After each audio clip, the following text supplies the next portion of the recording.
అందరికీ నమస్కారం. ఈరోజు గుంటూరు పశ్చిమ నియోజకవర్గంలోని టీడీపీ నాయకులు మరి రాష్ట్ర వైద్య శాఖ మంత్రివర్యులు గుంటూరు వెస్ట్ నియోజకవర్గ సమన్వయకర్త అయినటువంటి మేడం మినిస్టర్ విడుదల రజనీ గారి గురించి చేసిన ఆరోపణల గురించి, ముఖ్యంగా మరి ఓటు మార్పిడి గురించి చేసిన ఆరోపణల గురించి మేము తీవ్రంగా ఖండిస్తున్నాం.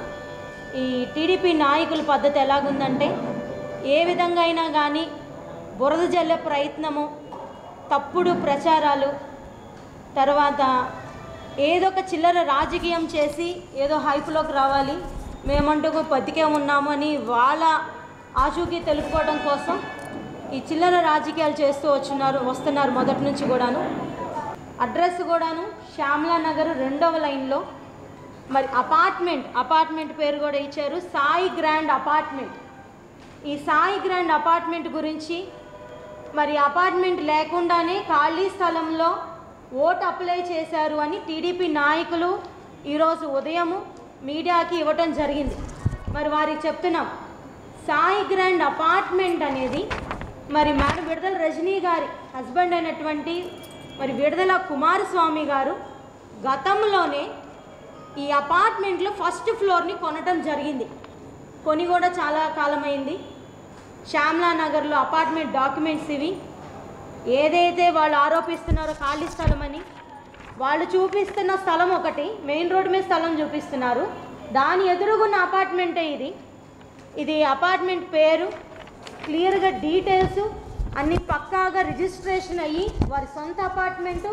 దీన్ని గృహప్రవేశం కూడా ఎప్పుడో చాలా కాలమైంది. ఈ అపార్ట్మెంట్ పేరు మీదగానే మరి మేడం ఈరోజు మరి గుంటూరు పశ్చిమ నియోజకవర్గంలో విడుదల రజనీ గారు అప్లై చేసుకున్నారు ఓటు కోసం. మరి దీన్ని చూపించి వాళ్ళు ఎంత హాస్యాస్పదమైన చిల్లర రాజకీయం అంటే, ఈరోజు డైరెక్ట్గా ఢీకొనే సత్తా లేక మరి ఇలాంటి రాజకీయాలు చేయడం వీళ్ళకి అలవాటే. అంటే ఈ వెన్నుపోటు రాజకీయాలు, ఇటువంటి బురద జల్లే రాజకీయాలు అనేది వాళ్ళ బ్లడ్లోనే ఉంది, టీడీపీ నాయకుల బ్లడ్లోనే ఉందనుకుంటా. మరి ఇటువంటి ఇంత క్లియర్గా ప్రతిదీ కూడా ఓటు కార్డు కోసం అప్లై చేసుకొని, ఏదైతే సొంత ఫ్లాట్ ఉందో ఆ ఫ్లాట్ అడ్రస్ మీద ఓటు కార్డు అప్లై చేసుకుంటే, వీళ్ళు ఆ పక్కనున్న ఖాళీ స్థలానికి వెళ్ళి ఖాళీ స్థలం ముందు ఏదో కొన్ని ఫోటోలు తీసుకొని ఆ ఫోటోలు పెట్టి ఖాళీ స్థలంలో ఓటు అప్లై చేశారని ప్రచారం చేస్తున్నారు. ఎవరైతే ప్రచారం చేస్తున్నారో వారిని ఒకటే సూటిగా అడుగుతున్నాం, మీకు ధైర్యంగా ఎదుర్కొనే సత్తా లేదా? వైఎస్ఆర్సీపీ పార్టీ ప్రభంజనం ఏదైతే ముఖ్యంగా గుంటూరు పశ్చిమ నియోజకవర్గంలో ముఖ్యంగా మరి గౌరవనీయులు రాష్ట్ర ముఖ్యమంత్రి వర్యులు శ్రీ వైఎస్ జగన్మోహన్ రెడ్డి గారు ఎప్పుడు కూడా ఒకటే అంటారు, నా ఎస్సీ, నా ఎస్టీ, నా బీసీ. అదే బీసీ వర్గానికి చెందినటువంటి మహిళ, ఒక బీసీ మహిళకి గుంటూరు పశ్చిమ నియోజకవర్గంలో టికెట్ ఇవ్వటం, ఒక బీసీ వర్గానికి సంబంధించిన మహిళకి ఇవ్వటం వీళ్ళు జీర్ణించుకోలేక మొదటి నుంచి కూడాను మరి ఏదైతే వైఎస్ఆర్సీపీ ప్రధాన కార్యాలయం ఓపెన్ చేసుకోబోతున్నామో డిసెంబర్ 31వ తారీఖు అర్ధరాత్రులు కార్యాలయం మీద దాడి చేశారు, కార్యాలయాన్ని పగలగొట్టారు. అంటే ఇదంతా వారి ఓర్వలేనితనం. అంటే వాళ్ళకు కూడా తెలుసు పాపం, టీడీపీకి ఎప్పుడు గతకాలం నుంచి ఇది మా టీడీపీ అడ్డా అని ఏదైతే చెప్పుకుంటున్నారో అలాంటి పరిస్థితులు రాబోయే రోజుల్లో లేవని వాళ్ళకి అర్థమైంది. కాబట్టి వాళ్ళు భయపడుతున్నారు. కాబట్టి కార్యాలయం మీద దాడి చేయటం, ఇటువంటి చిల్లర రాజకీయం చేయటం, ఏమి లేని దానిది విడుదల రజనీ గారు ఎక్కడ ఏ అవకాశంలో ఏ విధంగా నింద వేద్దాము, బురద జల్లుదాము అని వెతుకుతూ ఇలాంటి చీప్ ట్రిక్స్ని వీళ్ళు చేయటము వాళ్ళకి అలవాటైపోయింది. వాళ్ళందరికీ మేము ఒకటే చెప్తున్నాం, మీకు దమ్ము ధైర్యం ఉంటే రాజకీయంగా రండి, మేము రెడీ.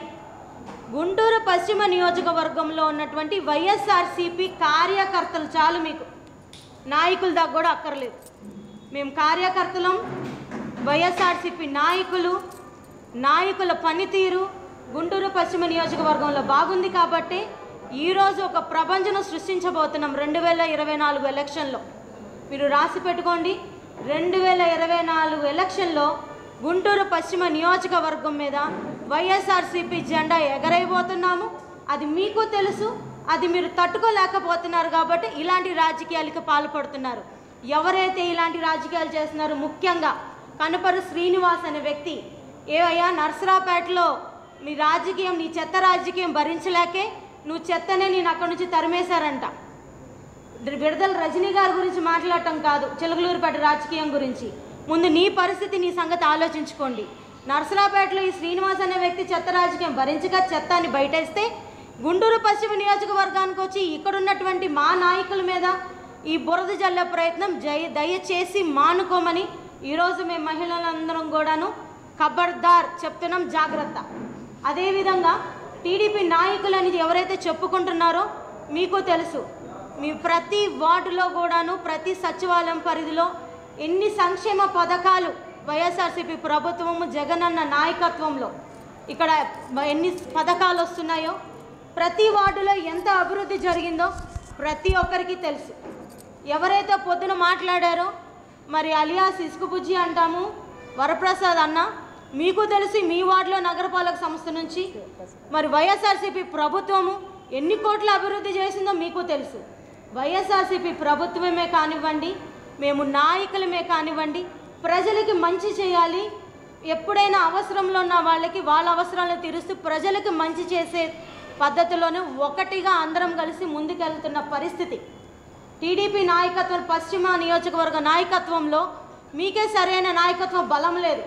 ఒక్కొక్కరు ఒక్కొక్క దిక్కునుంటారు. ఇంతవరకు అట్లీస్ట్ ఎవరు క్యాండిడేట్ కూడా నిర్ణయించుకోలేని పరిస్థితిలో ఉన్నది మీరు. మీ పార్టీ మనుగడ ఏమైపోతుందని భయపడుతున్న పక్షంలోనే మరి వేరే పార్టీలతోటి పొత్తు కలుపుకునే పరిస్థితి. ఈరోజు నేను ఒకటే అడుగుతా ఉన్నాను, మీరు పొత్తుగా కలుపుకున్నటువంటి మరి మన పీకే గారు అంటే పవన్ కళ్యాణ్ గారు పార్టీకి సంబంధించిన సొంత అన్నయ్య హైదరాబాదులో మొన్న తెలంగాణ ఎలక్షన్స్లో కుటుంబం మొత్తం వెళ్ళి ఓటేశారు. మరి అక్కడ ఓట్లు ఉండగానే ఆంధ్ర రాష్ట్రానికి వచ్చి మళ్ళీ ఓట్లు అప్లై చేశారు. మీడియా అంతా చూసింది. అప్పుడేమైపోయారు ఈ కనపరు శ్రీనివాస్ అనే వ్యక్తి, ఈ రామ్ ప్రసాద్ అనే వ్యక్తి, ఈ టీడీపీ నాయకులు అప్పుడేమైపోయారు? ఏ నిద్రపోతున్నారా లేకపోతే మీకు కళ్ళు కనిపించట్లేదా?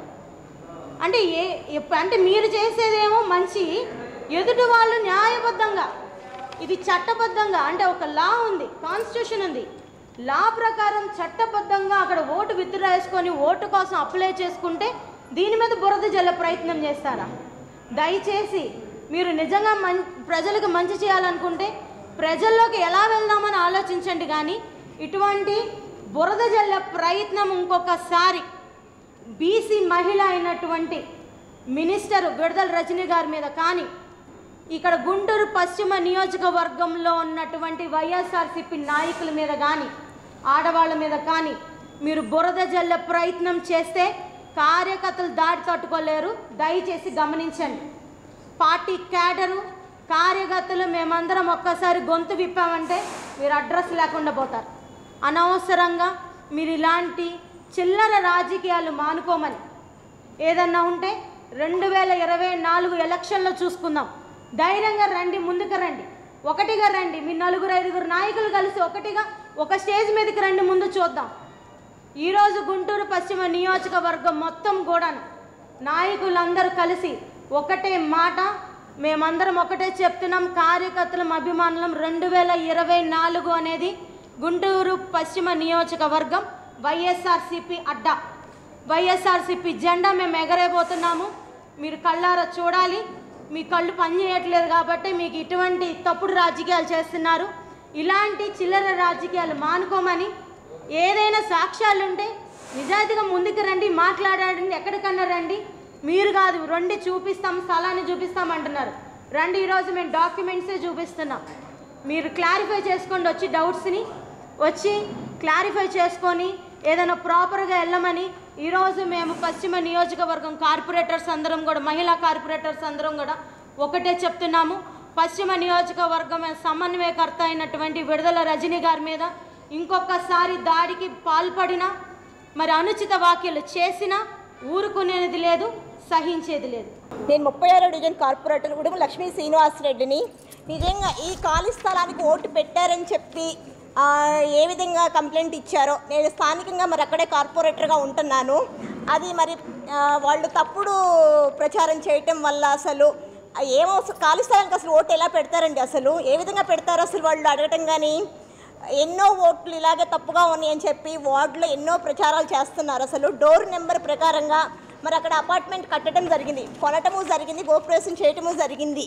మరి వాళ్ళు ఖాళీ స్థలానికి పెట్టారని ప్రచారం చేయటం కూడా న్యాయం కాదు. అసలు బురద చల్లాలని చూస్తున్నారు. అసలు నిజంగా చెప్పాలంటే టీడీపీ వాళ్ళకి ఏ కారణం దొరుకుతుందో ప్రతి చిన్న విషయంలో కూడా భూతద్దంలో చూడటం అలవాటు అయిపోయిందనమాట. వైసీపీని ఎదుర్కోలేక అసలు పచ్చ మీడియా వాళ్ళు నిజంగా ఎన్ని విధాలుగా ఎలా చేయాలంటే అసలు అలా నిజంగా రజనీ మేడం గారు వెస్ట్ ఎమ్మెల్యేగా ఇన్ఛార్జిగా తీసుకున్న దగ్గర నుంచి వాళ్ళ గుండెల్లో నిద్ర పట్టట్లేదు. మరి ఎక్కడ మేడం గారు వచ్చి మళ్ళీ ఎమ్మెల్యేగా గెలుస్తారని చెప్పి మరి ఆపోజిట్ క్యాండిడేట్ ఎవరనేది కూడా ఇంతవరకు బయటికి రాలేదు మనకి. మరి రజనీ మేడం పేరు ఎప్పుడైతే వచ్చిందో మరి ఇలాంటి ప్రచారం చేయటం కూడా న్యాయం అసలు కరెక్ట్ కాదు. దీన్ని నేను ఖండిస్తున్నాను అనమాట.